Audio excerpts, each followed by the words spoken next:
Hi, I'm Jack Chellman, and welcome to The Impact Report, a new program from NextGen planners and the Global Returns Project. This show is going to be focused on the intersection of financial planning and our planet.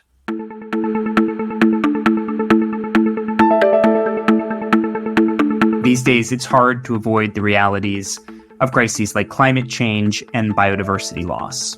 Our planet is facing some serious challenges, and it shouldn't come as a surprise to say that the right thing for all of us to do is to take them seriously and take action. But financial planners can't afford to avoid the realities of good business either, and that's why this show will focus on two core questions. Number one, how can financial planners help their clients deliver real and identifiable impact for our planet? And number two, why is doing so good business? When it comes to the planet, what do clients really want, and how can advisors most effectively help them achieve their goals? Now, let me give you fair warning. This show will cover some of the topics that you're probably familiar with: ESG, sustainable investing, even impact investing, and beyond. But it's also going to have a particular focus on something you might not think as much about, and that's philanthropy. Why? Well, first, because charitable giving really matters for our planet, and it doesn't get nearly the attention it deserves. And second, because clients really care about charitable giving. A recent report found that 2/3 of high net worth individuals said that giving to charity is an important part of my life. And more interestingly, 57% of millionaires between the ages of 18 and 35 want help with their charitable giving. With about £5.5 trillion set to pass between generations within the next 30 years in this country, well, the needs of that younger generation are only going to grow more important. Now, without further ado, let's get into our first topic together. Scientists, as you might have heard, call this the Decisive Decade for mitigating climate change. And that means that anything we can do before 2030 is vital. But what can actually be done? Let's get into it a bit together. I'm honored to say that our first guest is Professor Joanna Haigh CBE. Jo was co-director of the Grantham Institute at Imperial College London from 2014 until her retirement in 2019. For the previous 5 years, she was head of the Department of Physics at Imperial, and she's also been a lead author on the Intergovernmental Panel on Climate Change, the IPCC, and president of the Royal Meteorological Society, among the many things that she's done. Jo, thank you so much for joining us. You're very welcome. Good to be here. Thanks, Jo. So first question for you. In your really, really interesting career, when was it that you first understood that there was a climate crisis and that it was something so serious? Well, I spent all my research career working on how different combinations of gases in the atmosphere affect the temperature and other aspects of the weather. And so back in the late 1970s, we were doing studies of how changes in carbon dioxide in particular might affect the climate. It wasn't called a climate crisis then, although I think we thought it looked like something that we should definitely be aware of. And something that I found a little bit scary at the time was, I started my PhD in the mid-1970s, and by 1980, the mixing ratio, the concentration of carbon dioxide in the atmosphere had actually gone up by a few percent. So you could actually see it happening as you spoke or as you worked. So really, that was a bit scary. Right. I can imagine that would be scary. And Jo, I know one of the many interesting things you've done is worked as a lead author on the IPCC. And I'm just interested in digging into that a little bit. What was your role with the Intergovernmental Panel on Climate Change? And if you could tell me a little more about the report you worked on, that would be really interesting. Sure. I think the first thing to say that people don't always understand is that the IPCC reports are not new research. They are only and defined as assessments of research that's been published in peer-reviewed scientific journals. So it's really robust science. It's been seen by many reviewers, so it can be believed. So it's not new. It's not new. Some people refer to IPC research. There isn't such a thing. My main role was back in the third assessment report, which was published in 2001. And for that, I was what was called a lead author. And I worked on one of the chapters that was on radiative forcing of climate. And that's really the sort of physics of how greenhouse gases affect the temperature. It confirmed what we already knew, was that increasing carbon dioxide was going to increase surface temperature. But it looked at other aspects as well. For example, how particles in the atmosphere might be offsetting us a little bit, and what would happen if these particles became more or less amount of them. Absolutely. And I wonder, Joe, when you see, for example, the most recent slate of IPCC reports, what are your reactions to those, both sort of emotionally and also in terms of the topics and the science that they're covering? Well, of course, the topics and the science are getting more and more detailed at each assessment report, and they're absolutely enormous reports. They weigh a ton. And so they're completely comprehensive. And if you want a description of the state of the art of the science, that's the place to go. And so the most recent report will tell you just about everything there is to know, or was to know when it was published, about the science of climate change. I suppose my concern slightly is that because they're so large and because they're so slow, they only come out every 6 or 7 years, and that they can't really be up to date. And so to use them as to assess a very recent problem is sometimes problematic. But as I say, they are a fantastic resource for science. Right, absolutely. And just thinking about the science at maybe its most basic level, obviously we're all trying to understand, when we think about climate change, these very, very complex issues, as you've started describing. What is something that you think most people misunderstand pretty frequently about climate change or these crises that we face? So the assessment reports, each one has become more and more certain that global warming is due to human-produced greenhouse gases. And I think that message has sort of got across. But some of the misunderstandings are around scientific issues. So, for example, people don't really understand how it is that carbon dioxide, which has a concentration of just 3 molecules in every 10,000 of air molecules, can actually have any effect, although this has been understood for a century. But that's often brought up as a sort of criticism of the science, because people don't really understand how it can work. Another confusion that arises is a little bit between different environmental issues. So people think that studying the ozone hole is sort of climate change, or recycling plastics is sort of climate change, and they're all definitely have overlapping topics, but they're not the same thing. And I think the issues need to be clarified very, very much. Absolutely. Now I want to think a little bit, Joe, about some of the solutions that people think about when trying to deal with these issues. And of course, we all want to have hope when it comes to these emergencies that we see.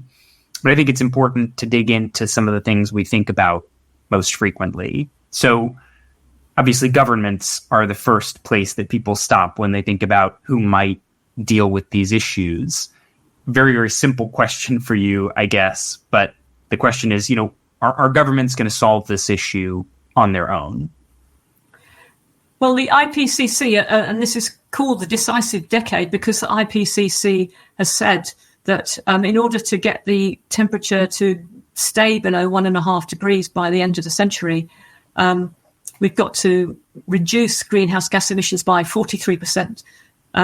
This by 2030, the end of this decade, and by 60% by 2035. So, are we doing that? No, we're not. We're nowhere near. In fact, it's oh no, emissions are not declining at all. They may be slightly flattening off, but they're not declining. So, in answer to your question, how are we going to get that to happen? Well, I think we can't do it without governments. I mean, governments need to impose or introduce regulations to make sure that things are done in the right way. So, for example, they could introduce carbon taxes, or they could, this would be a good one, stop fossil fuel subsidies. Right. They can give support to new technologies like electric vehicles and electrical storage. So all of those things should and must be done by governments. But of course, it also requires buy-in by the population at large. So it won't happen unless people are actually wanting it to happen. And I remember very clearly when Ireland, the country of Ireland, introduced a smoking ban in public places in 2004. And we were all going, what? Irish pubs, no smoking? That right. And it happened because everybody already understood that smoking was bad for you and that it needed to be done. So I think there's an analogy here that if everybody understands how necessary it is for us to act on climate change, it will be easier to implement the legislation. Right, of course. And I think another solution that people watching this might be thinking a lot about, because we're talking to financial planners here, is sustainable investing. The idea that you can drive markets towards environmental solutions to these issues. Is that enough on its own, Joe? You know, how effective can markets be in these problems? Well, they can be very effective if they're steering companies and businesses to behave in a more environmentally conscientious way. That's very good. And so sustainable investment is certainly, as it were, a good thing. But it's not really enough by itself because it's slightly random. I mean, you can't have a big picture which could be implemented by a government or somebody with a bigger view of what's going on. Individual companies can do their own things or be required to do their own things, but they can't do the whole job. And there's also an issue of actually defining what is sustainable. So you will find less responsible companies talking about their green activities. And if you go into them in detail, actually, it's what we might call greenwashing. It's not really doing anything substantial at all. It's just putting a green gloss on their activities. So I think we have to be careful about that. Right. And it strikes me the other thing we might need to be careful about, Joe, is some of the technology. You mentioned technologies, I think, just a moment ago. A lot of the things that I hear when I talk to people about what's going to deal with this issue are things like carbon capture or these interesting moonshot technologies, maybe changing the way our atmosphere is constructed so that it reflects things differently, or putting together different technologies on the ground. What do you think about those sort of innovative technologies, especially within the context of this decisive decade? Well, I mean, they're all good, and there's some really fantastic ideas coming from young scientists and innovators, really exciting things to help with lots of different issues, and they should be definitely to be encouraged.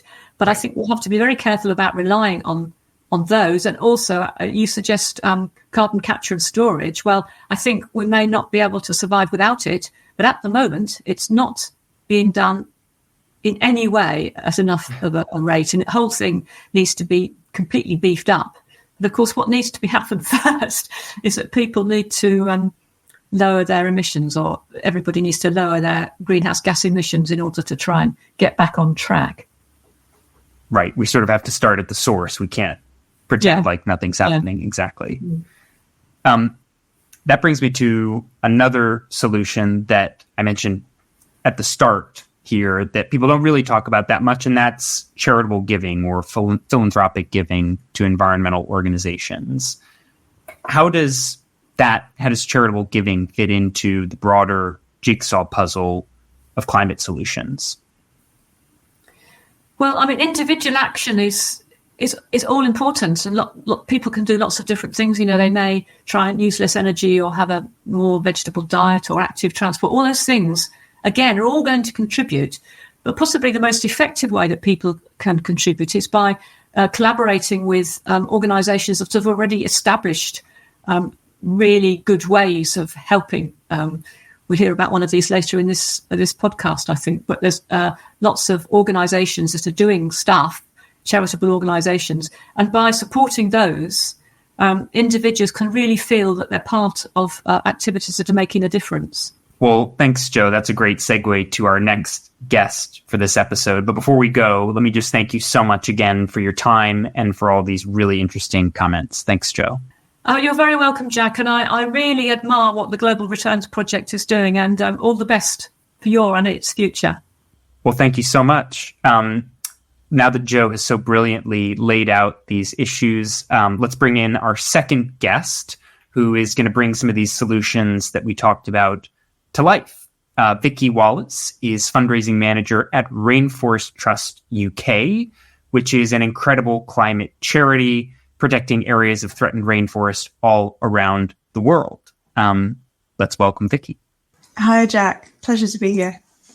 Thanks so much, Vicky. We're going to dive right into it. And simple first question is, what is Rainforest Trust and what is your model for the things that you do? Absolutely. So Rainforest Trust is an international conservation organisation. We're protecting rainforests and other tropical ecosystems by creating reserves and protected areas. So where other organisations might focus on tree planting or rewilding, etc., Rainforest Trust is really laser focused on protecting those intact ecosystems in order to save endangered species and, of course, fight climate change. So we're working across the tropics and subtropics, particularly in Central and South America, Africa and Asia.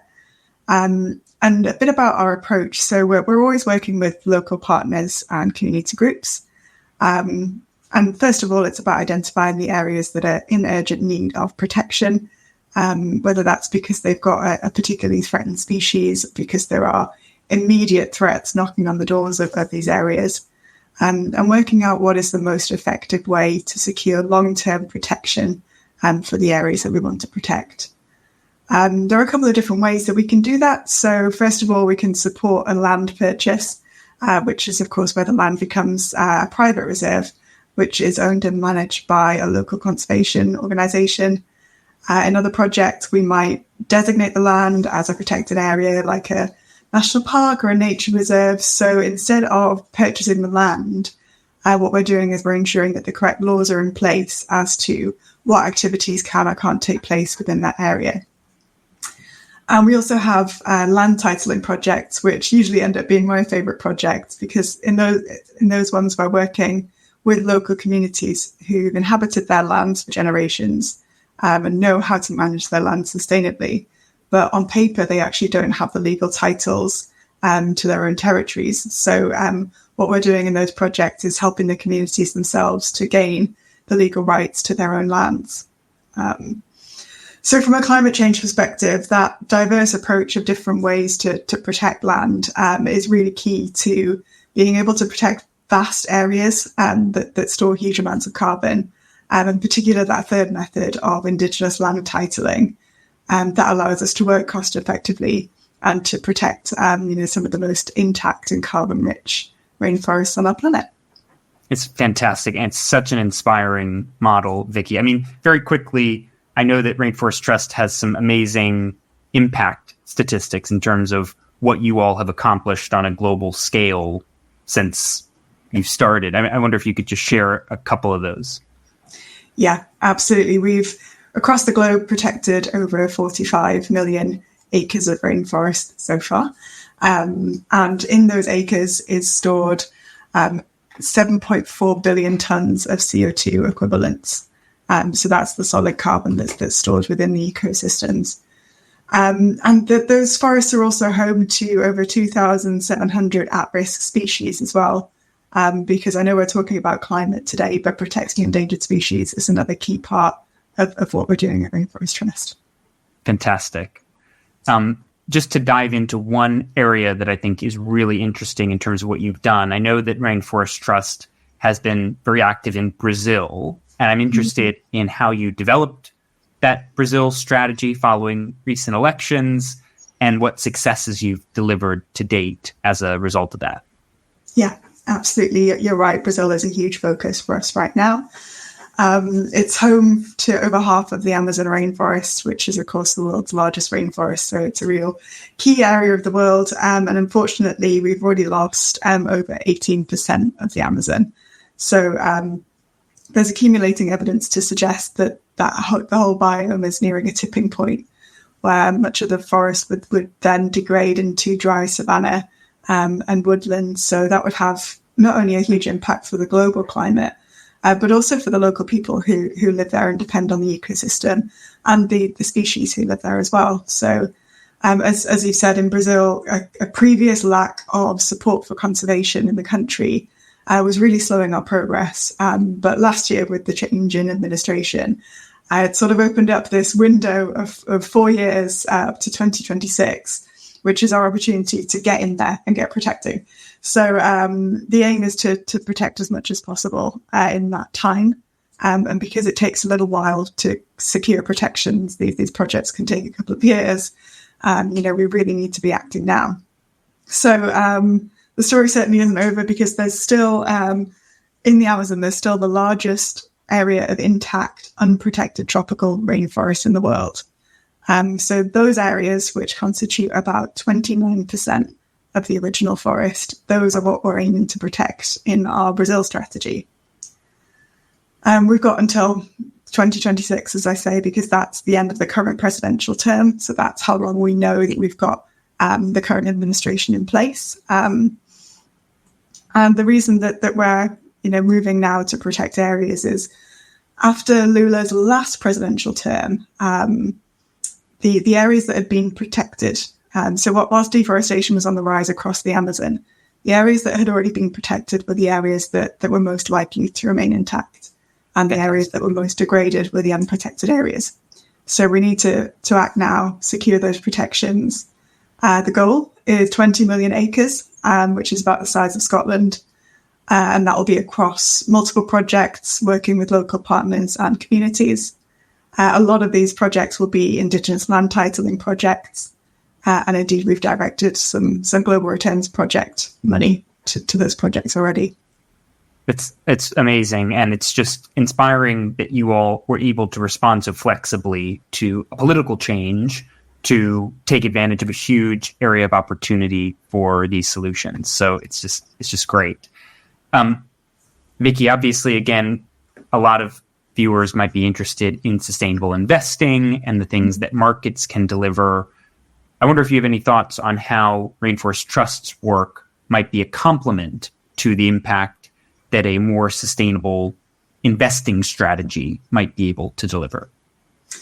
Yeah, I suppose my answer for you is relatively simple. That the money that you invest in a nonprofit like Rainforest Trust goes directly into activities that are directly protecting our planet.